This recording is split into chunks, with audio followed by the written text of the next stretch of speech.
Our next guest is Wright Thompson, who wrote this book, Pappyland. New York Times best-selling author, Wright Thompson, and he's a senior ESPN writer. The cool thing for me is after reading Pappyland, I want to read all of his cool articles on ESPN. I want to see his True South episodes, which he's an executive producer. So I finally had to bite the bullet and pay for the ESPN Plus. So I got that subscription, and he wrote a really cool piece 2 days ago about Patrick Mahomes and about Kansas City. He lives in Kansas City, so I guess he's rooting for the Chiefs this weekend. But anyway, it was we've sent a lot of messages back and forth, text messages, emails. We talked on the phone, great conversation. When I read Pappyland, and Julian Van Winkle says Wright Thompson is a true wordsmith. He really is a wordsmith. He has a way with words. But for me, he has a way of making you feel like you're riding along with Julian. And whatever the things that your life experiences, as you open a bottle of bourbon and you go back years and think about something that happened, many years ago, there's just so many parallels with what the Van Winkles go through to keep their business alive, and what a lot of small businesses go through, and what families go through. So I recommend the book. It's really, really, really, really good. And Wright, thanks for spending the time with us, on the phone and on camera now. And I just want to ask if you had one overview for our guest here tonight, with all the experiences that you have with Julian Van Winkle and your experience with writing Pappyland, what would you tell us? I'm a sports writer in my real life, so excuse the sports metaphor, but if you were going to have a swing thought for tonight about this whiskey and this dinner, it would be this, that, as I write about in the book, every bottle of whiskey like this is the work of a tremendous amount of care.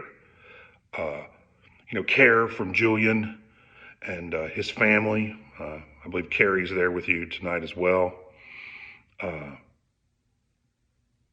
To keep this alive for generations, you can read the story about that in the book, but it's sort of a minor miracle that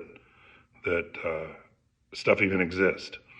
There's a tremendous amount of care from everybody at Buffalo Trace, from the people who run the still to the real artist who moved the barrels around the warehouse. There's a tremendous amount of human sweat and attention to detail in every bottle. You had a really interesting perspective about what it means to open up an old whiskey, and I think you said it, best. Not to be, morbid, but there are probably, there's whiskeys that are being made now and put into barrels that the folks that are making them just won't. They might not be around to taste them when they're finally bottled. But when we're here tonight tasting these 10, 12, 15, 20, 23-year-old whiskeys, just kind of explain me your perspective on that, your take on it. With really old bottles, it's interesting. There's this orchid that only blooms for one night. And I thought about that a lot while writing this book.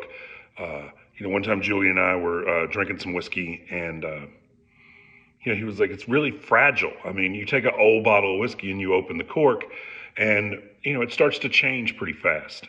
And I think that's because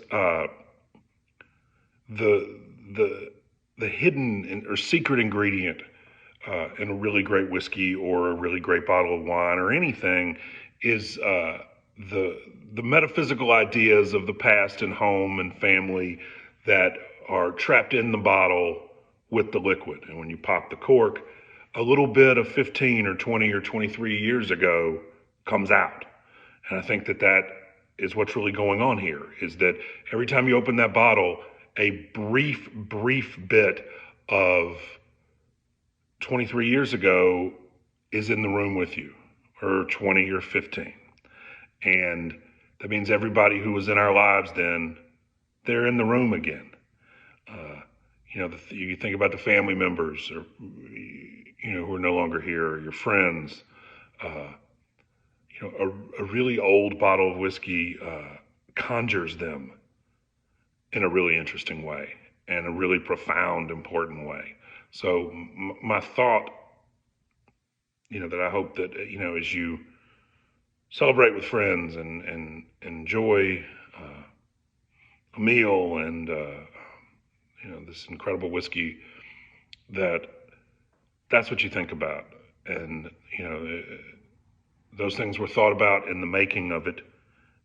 And the almost accidental byproduct of that is that they should, in a really organic way, evoke those things for you. Again, it was a real honor to be a tiny part of this. All right, I appreciate your time. I mean, you're a sports writer during the Super Bowl week, and you're spending a little bit of time with us. I know you were in Newark a long time ago, maybe 20 years ago, when there was still a Cluck U chicken. There's no more Cluck U, but there's always a spot for you at Caffe Gelato. Thanks for being here.